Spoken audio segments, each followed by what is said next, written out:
It's 3 a.m. You're awake, again, staring at the ceiling like it personally owes you money, and your brain starts running disaster simulations on loop. What if my car breaks down? What if my laptop dies? What if my dog needs emergency surgery? What if I get hit with a medical bill? What if I lose my job for 2 weeks and my rent still doesn't care? This isn't overthinking. This is what happens when you have zero buffer. When you have no savings, every random life event becomes a countdown timer.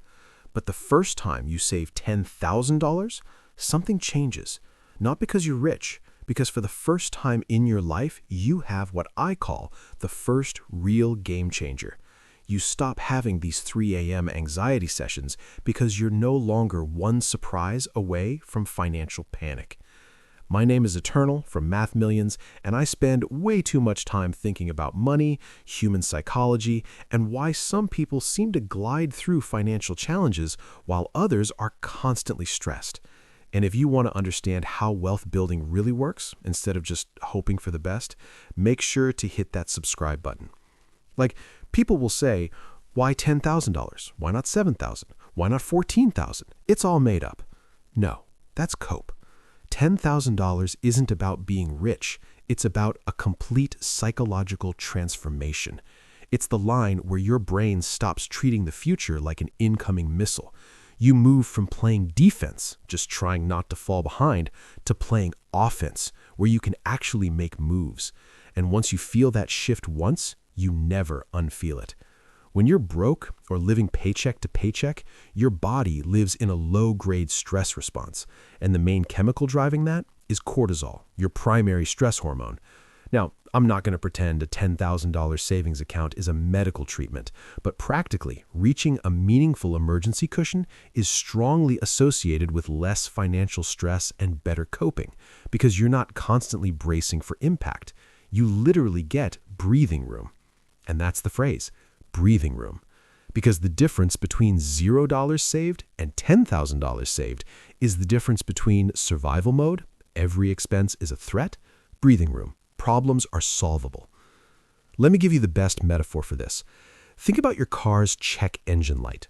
If you have $0 savings, that light isn't a warning. It's a countdown to disaster. It's, cool, now I get to choose between food and transportation. But if you have $10,000, that same light becomes what it was always supposed to be, a mild inconvenience, an annoying Saturday, a solvable problem.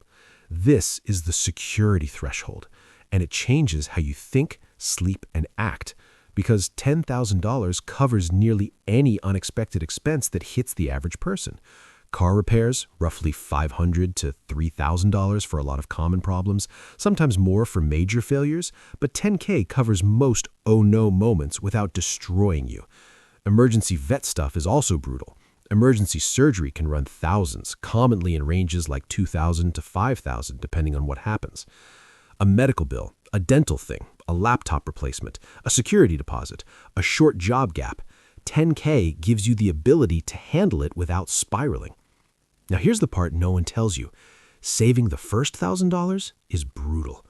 It's not because you're weak, it's because at the beginning, your savings rate is fighting your entire lifestyle. You have to force it with willpower. But somewhere around $5,000 to $6,000, something weird happens. It starts to feel almost automatic. Not magically, mechanically. Because once you've proven you can save, you start building systems. You stop leaking money. You stop impulse spending to cope.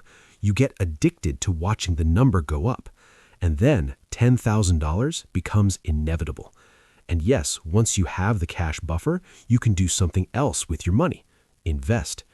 If you invested $10,000 and got a long-run real return around 7%, that's roughly $700 a year on average without lifting a finger. Different sources cite different long-term averages, but the general idea is money starts doing work. That is the first time your money starts doing the heavy lifting. Not life-changing income yet, but psychologically, it's huge because you realize I'm not the only one working anymore. The hardest part isn't saving the money. It's becoming the type of person who saves. Because most people don't fail from math. They fail from identity. They still see themselves as someone who's always broke, someone who can't keep money, someone who deserves a treat because life is hard. $10,000 forces an identity update. I'm a saver, I'm stable, I'm in control. And then something even more powerful shows up: walking away money. Not retire tomorrow money, but money that gives you enough confidence to say, no, I'm not taking that disrespect. Yes, I'm negotiating my salary. No, I'm not staying at this toxic job because I'm terrified. I can survive a month or two while I find something better. You go from desperate to selective, and that changes everything. Let's do a quick comparison. Sarah makes $40,000 a year, but she saved $10,000. She sleeps, she plans, she negotiates. Meanwhile, there's a high earner making six figures who's broke every month because their lifestyle ate their paycheck alive. They have income, but they have no buffer, no mindset, no identity, and they're still stressed. Because the real flex isn't earning more, it's keeping more. When you have $10,000, you stop seeing threats everywhere and start seeing opportunities. Because opportunities require slack. If you're broke, every decision is, can I survive this? But with a cushion, your brain can ask, what's the smartest move? Maybe you invest in a certification that boosts your salary by $10,000. Maybe you buy time, childcare, a better laptop, a course that increases your earning power. And here's a weird side effect. Decision fatigue drops. You stop doing math at the grocery checkout line like you're defusing a bomb, because you're choosing based on preference, not survival. That's what $10,000 buys you first. Not stuff, peace. When you hit $10,000, do not blow it on a car. That's lifestyle inflation trying to drag you back to zero. $10,000 is not celebration money. It's freedom primer.